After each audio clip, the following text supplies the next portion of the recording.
മുതിർന്ന കോൺഗ്രസ് നേതാവ് ശ്രീ VM സുധീരൻ ചേരുകയാണ് തത്സമയം. ശ്രീ VM സുധീരൻ, റിപ്പോർട്ടറിലേക്ക് സ്വാഗതം. കരിമണൽ കൊള്ളയ്ക്കെതിരായ ശബ്ദം ഏറ്റവും ഉച്ചത്തിൽ നമ്മൾ കേരളത്തിൽ കേട്ടത് അങ്ങയിൽ നിന്നാണ്. അതേ ആവേശത്തിലേക്ക് അങ്ങ് തിരിച്ചു വരേണ്ട ഒരു സാഹചര്യം ഇപ്പോൾ ഉണ്ടാവുകയാണ്. എന്താണ് സേവനമെന്ന് വ്യക്തമാക്കാതെ തന്നെ ഇഷ്ടം പോലെ പണം കൈമാറ്റം ചെയ്തതിന്റെ കേസ് കോടതിയിലെത്തി നിൽക്കുന്ന ഘട്ടത്തിലാണ് ഈ അന്വേഷണ പരമ്പരയിലേക്ക് ഞങ്ങൾ എത്തിയിരിക്കുന്നത്. എന്താണ് ഈ ഘട്ടത്തിൽ അങ്ങേക്ക് പറയാനുള്ളത് ശ്രീ VM സുധീരൻ? തോട്ടപ്പള്ളിയിൽ നടക്കുന്ന പൊതുമേഖലാ സ്ഥാപനത്തിന്റെ മറവിൽ നടക്കുന്ന കരിമണൽ ഖനനം യഥാർത്ഥത്തിൽ കേരളം കണ്ട ഏറ്റവും വലിയ അഴിമതിയുടെ ഭാഗമാണ്. സംഘടിതമായി ആസൂത്രിതമായി നടത്തുന്ന, ജനങ്ങളെ കബളിപ്പിക്കുന്ന രീതിയിൽ കാര്യങ്ങൾ പറഞ്ഞുകൊണ്ടാണ് ഈ കരിമണൽ ഖനനത്തിലേക്ക് സർക്കാർ അനുവാദം നൽകിയിട്ടുള്ളത്. നമുക്കറിയാം, ആലപ്പുഴ മേഖല, തീരദേശ മേഖല എന്നെന്നും കരിമണൽ ലോബിയുടെ ഒരു കണ്ണവിടെയുണ്ട്. അവരുടെ ലക്ഷ്യം ആ ഭാഗത്തെ എങ്ങനെയെങ്കിലും കരിമണൽ കമ്പനിക്ക് കാര്യങ്ങൾ മുന്നോട്ട് നീക്കുക എന്നുള്ളതായിരുന്നു. നമുക്കറിയാം, UDF ഭരിക്കുന്ന കാലത്ത് 2000 ഇത് നടപടികളുണ്ടായി. 2001 ഉത്തരവ് വന്നു. ഉത്തരവ് വന്ന സമയത്ത് അന്ന് ഞാൻ ആലപ്പുഴ MP-യാണ്. ജനങ്ങളുടെ ഭാഗത്തുനിന്ന് ശക്തമായ എതിർപ്പ് വന്നു. യാതൊരു തരത്തിലും ജനങ്ങളെ ബോധ്യപ്പെടുത്തുന്ന രീതിയിലുള്ള ഇല്ലാതെയാണ് ഏകപക്ഷീയമായിട്ടാണ് ഉത്തരവ് വന്നത്. അന്ന് വ്യവസായ വകുപ്പ് കൃത്യമായി വളരെ നടപടികളുമായി മുന്നോട്ട് നീങ്ങുകയായിരുന്നു. ഇതിന്റെ അപകടങ്ങളൊക്കെ സർക്കാരിന്റെ മുന്നിൽ അവതരിപ്പിച്ചു. പക്ഷേ കാര്യമായ നീക്കങ്ങൾ ഇല്ലാതെ വന്നതിനെ തുടർന്ന് സമരരംഗത്തേക്ക് നീങ്ങി. അന്ന് സംസ്ഥാന സർക്കാരിന്റെ ആ നയം തിരുത്തണം, നടപടി തിരുത്തണം, ഉത്തരവ് റദ്ദാക്കണം എന്നാവശ്യപ്പെട്ടുകൊണ്ട് കക്ഷി രാഷ്ട്രീയത്തിന് അതീതമായി വലിയൊരു രാഷ്ട്രീയ മുന്നേറ്റമാണ്, വലിയൊരു ജനമുന്നേറ്റമാണ് ആലപ്പുഴയിൽ ഉണ്ടായത്. ഏറ്റവും ഒടുവിലായി ഞാൻ ഇപ്പോഴും ഓർക്കുന്നുണ്ട്, 2003 ജൂൺ 16 വലിയഴിക്കൽ മുതൽ ആലപ്പുഴ വരെയുള്ള തീരദേശത്ത് ജനലക്ഷങ്ങൾ പങ്കെടുത്ത ഒരു മനുഷ്യക്കോട്ട അന്ന് ഉയർന്നു വന്നു. അതേ തുടർന്ന് ജനവികാരം കണക്കിലെടുത്താണ് അന്നത്തെ UDF ഗവൺമെന്റ് ആ തീരുമാനം റദ്ദാക്കി. തികച്ചും ന്യായമായ, അഭിനന്ദനീയമായ ഒരു തീരുമാനമാണ് UDF സർക്കാർ റദ്ദാക്കാൻ എടുത്തത്. കാരണം ജനങ്ങളുടെ വികാരം, ജനങ്ങളുടെ സമരം അത് കൃത്യമായി വിലയിരുത്തി ആ തീരുമാനത്തിൽ സർക്കാർ പിന്നോട്ട് പോവുകയായിരുന്നു. പിന്നീടും ഈ കമ്പനികൾ, ഈ പ്രത്യേകിച്ച് CMRL പോലുള്ള കമ്പനികൾ അവർ പല തരത്തിലും പല രൂപത്തിലും ഈ ആലപ്പുഴ തീരദേശ മേഖലയെ മുന്നിൽ കണ്ടുകൊണ്ടുള്ള ശ്രമങ്ങൾ ഉണ്ടായി. പക്ഷെ ജനങ്ങളുടെ ഭാഗത്തു നിന്നൊക്കെ വലിയ എതിർപ്പുണ്ടായിരുന്നു. നമുക്ക് ഏറ്റവും വലിയൊരു വൈരുദ്ധ്യം എന്ന് പറയുന്നത്, ഒരു മേഖലയിലും ഖനനം പാടില്ല എന്ന് പറഞ്ഞാണ് അന്ന് മനുഷ്യക്കോട്ട് നടത്തിയത്. പൊതുമേഖലയിലോ സ്വകാര്യ മേഖലയിലോ സംയുക്ത മേഖലയിലോ ആലപ്പുഴ തീരത്ത് കരിമണൽ ഖനനം പാടില്ല.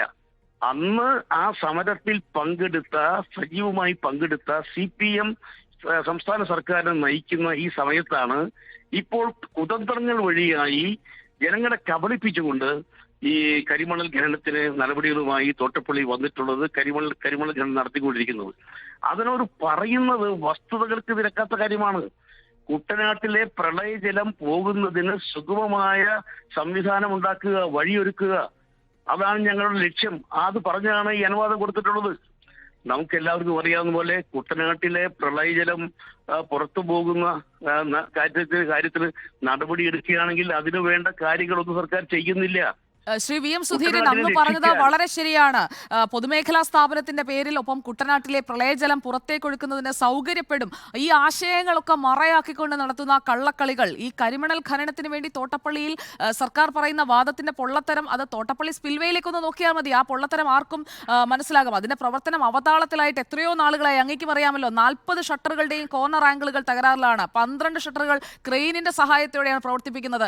ഈ കാര്യങ്ങളെല്ലാം പകൽ പോലെ വ്യക്തമാകുന്ന ഒരു ഘട്ടത്തിലാണ് ഇങ്ങനെയുള്ള ഒരു ഒളിച്ചുകളി നടക്കുന്നത്. അങ്ങ് 2003 ജൂൺ 16 നേതൃത്വം നൽകിയതുപോലെ വീണ്ടും ഇറങ്ങേണ്ട ഒരു ഘട്ടമായോ? അതായത് പറഞ്ഞത് ശരിയാണ്. അതായത് ഈ കുട്ടനാട്ടിന്റെ പേരിൽ നടക്കുന്ന ഈ കളി തുറന്നു കാണിച്ചുകൊണ്ട് ഞാൻ മുഖ്യമന്ത്രിക്ക് പല കത്തുകൾ എഴുതിയിരുന്നു. ആ കത്തുകളിൽ പറഞ്ഞ ഒരു പ്രധാനപ്പെട്ട കാര്യമെന്ന് പറയുന്നത്, കുട്ടനാടിനെ രക്ഷിക്കണമെങ്കിൽ കുട്ടനാട്ടിലെ പ്രളയജലം സുഗമമായി പുറത്തു പോകുന്നതിന് ഉള്ള വഴിയാണ് തോട്ടപ്പള്ളി സ്പിൽവേ. അതിന്റെ ഷട്ടറുകൾ നേരത്തെ പറഞ്ഞതുപോലെ 40 ഷട്ടറുകൾ കേടുപാടായി. 7-ാം നമ്പർ ഷട്ടർ തകർന്നിരിക്കുന്നു. അത് പ്രവർത്തനക്ഷമമല്ല. തന്നെയുമല്ല, കേടായി ദ്രവിച്ച ഷട്ടർ വഴിയായി ഉപ്പുവെള്ളം കാർഷിക മേഖലയിലേക്ക് കടക്കുന്നു എന്ന് കൃഷിക്കാർക്ക് വലിയ പരാതിയാണ്. ഇത് രേഖാമൂലം മുഖ്യമന്ത്രിക്കും മറ്റതിന്റെ പകർപ്പ് മറ്റു ബന്ധപ്പെട്ട മന്ത്രിമാർക്കും കൊടുത്തു.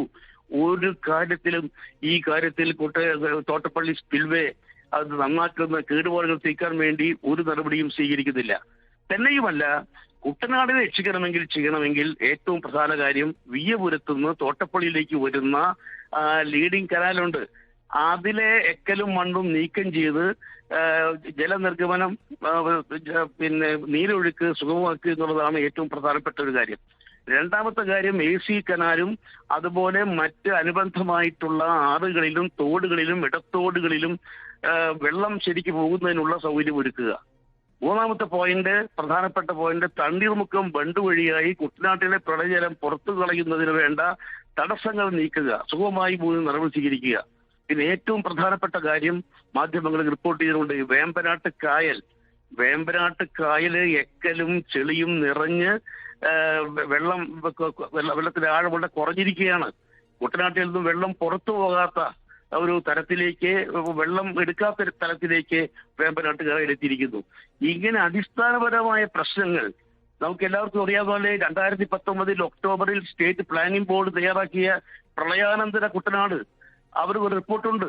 ഇതൊന്നും നോക്കാതെ കേവലം കരിമണൽ കമ്പനി CMRLനെ സഹായിക്കുക, അവർക്ക് കരിമണൽ എത്തിക്കുക, അതിനു വേണ്ടിയുള്ള ഒരു വലിയ അഴിമതിയാണ് നടന്നിട്ടുള്ളത്. ഏതായാലും ഇപ്പോഴെങ്കിലും ഇത് സജീവ ചർച്ചയായി വന്നതിൽ ഞാൻ വളരെ സംതൃപ്തനാണ്. ഞങ്ങളൊക്കെ നേരത്തെ 2000 മുതൽ പറഞ്ഞുകൊണ്ടിരിക്കുന്ന കാര്യമാണ്. പക്ഷേ മാധ്യമങ്ങളിലൊന്നും വേണ്ട പോലെ ശ്രദ്ധിക്കപ്പെട്ടില്ല. അതേ സമയത്ത് തന്നെ സമരത്തിനെതിരായിട്ടൊരു ക്യാമ്പയിനാണ് അവർ നടത്തിക്കൊണ്ടിരുന്നത്. അതൊക്കെ പക്ഷേ ഇപ്പോഴും തോട്ടപ്പള്ളിയിൽ സമരം നടന്നുകൊണ്ടിരിക്കുകയാണ്. വരുന്ന 5-ാം തീയതി അതിന്റെ 1000 ദിനം എത്തുകയാണ്. ഏതായാലും തീരദേശ ജനതയെയും കുട്ടനാടൻ ജനതയെയും കബളിപ്പിച്ചുകൊണ്ട് കരിമണൽ കമ്പനിക്ക് വേണ്ടി CMRLന് വേണ്ടി സർക്കാർ നടത്തിയ മുഖ്യമന്ത്രിയുടെ നേതൃത്വത്തിൽ മുഖ്യമന്ത്രി അറിഞ്ഞുകൊണ്ട് മനഃപൂർവ്വം നടത്തിയ ഒരു കള്ളക്കളിയാണിത്. ഇത് കേരളം കണ്ട ഏറ്റവും വലിയ അഴിമതിയാണ് എന്ന കാര്യത്തിൽ യാതൊരു സംശയവുമില്ല.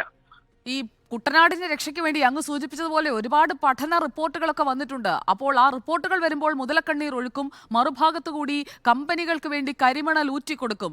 ഈ ഇരട്ടത്താപ്പ് തുറന്നു കാട്ടേണ്ടതല്ലേ? അത് പിണറായി വിജയൻ 2003 നിലപാട് എന്താണ്, മുഖ്യമന്ത്രിയായിരിക്കുമ്പോൾ ചെയ്തുകൊണ്ടിരിക്കുന്നത് എന്താണ്, അത് തുറന്നു കാട്ടാൻ UDFും കോൺഗ്രസും ഒക്കെ കൂടുതൽ ശക്തമായി രംഗത്ത് വരേണ്ടതല്ലേ? ഇത് ജനങ്ങൾ ശരിക്കും ഇറങ്ങേണ്ടതാണ്. ജനങ്ങളുടെ ഭാഗത്തുനിന്ന് ശക്തമായിട്ട് ഇറങ്ങിയേ മതിയാകൂ. അതായത് അന്ന് 2003 അന്ന് സമരരംഗത്ത് വന്ന CPM ഇത് ചുവട് മാറ്റി നേരെ വിപരീതമായ തലത്തിലേക്കാണ് വന്നിരിക്കുന്നത്. ഒരു കാര്യം എടുത്തു പറയേണ്ടതായിട്ടുണ്ട്. CPI അന്നും ഇന്നും ഒരേ നിലപാടാണ് സ്വീകരിച്ചിട്ടുള്ളത്. പക്ഷേ CPMന്റെ അവസരവാദപരമായ നിലപാട് കരിമണൽ കമ്പനിയെ, സ്വകാര്യ കമ്പനിയെ, CMRLനെ പീഡിപ്പിക്കാൻ വേണ്ടിയുള്ള നടപടി തന്നെയുമല്ല. ഇപ്പൊ വന്നിട്ടുള്ള ഏറ്റവും പ്രധാനപ്പെട്ട കാര്യം, CMRL 135 കോടി രൂപ കേരളത്തിലെ രാഷ്ട്രീയ തലത്തിൽ അല്ലെങ്കിൽ ട്രേഡ് യൂണിയൻ തലത്തിൽ പോലീസുകാർക്ക്, മാധ്യമ സ്ഥാപനങ്ങൾക്ക് കൊടുത്തു എന്നാണ് പറയുന്നത്. അതായത് അവർ തുറന്നു പറയുകയാണ് അവര്, ഞങ്ങളുടെ സംരംഭങ്ങൾക്ക് എതിർപ്പ് വരാതിരിക്കാൻ അതിനുവേണ്ടിയാണ് ഞങ്ങൾ ചെയ്തത്. അതായത് അവരുടെ തെറ്റായ ജനദ്രോഹപരമായ നടപടികൾക്ക് കൂട്ടുനിൽക്കുന്നതിന് പൊതുസമൂഹത്തിൽപ്പെട്ട പല തലത്തിൽപ്പെട്ട ആളുകളെ സ്വാധീനിക്കുന്ന വളരെ തെറ്റായ നടപടി. കേരള രാഷ്ട്രീയം എത്രമാത്രം ദുഷിച്ചിരിക്കുന്നു, കേരള രാഷ്ട്രീയം എത്രമാത്രം മലിനപ്പെട്ടിരിക്കുന്നു. രാഷ്ട്രീയ സംവിധാനത്തിൽപ്പെട്ട ആളുകൾക്ക് അല്ലെങ്കിൽ പൊതുരംഗത്തുള്ളവർക്ക് ഈ കാര്യത്തിലൊക്കെ ഒരു അടിസ്ഥാനപരമായൊരു നിലപാടില്ലാതെ പോയി. തന്നെയുമല്ല, ഈ കേരളത്തെ സംബന്ധിച്ച് കേരളത്തെ പണം കൊണ്ട് സ്വാധീനിച്ച് തങ്ങളുടെ തെറ്റായ നയങ്ങൾ, നടപടികൾ, പ്രോജക്റ്റുകൾ നടപ്പിലാക്കാനുള്ള ഈ തരം നടപടികൾ കേരളത്തിന് തന്നെ വലിയ അപമാനകരമാണ് എന്ന കാര്യത്തിൽ യാതൊരു സംശയവുമില്ല.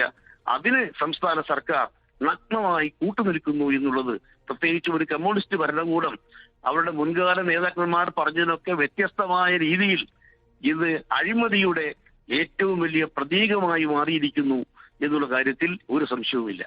ഓക്കെ, അങ്ങയിലേക്ക് ഞാൻ തിരികെ എത്താം. ഇപ്പോൾ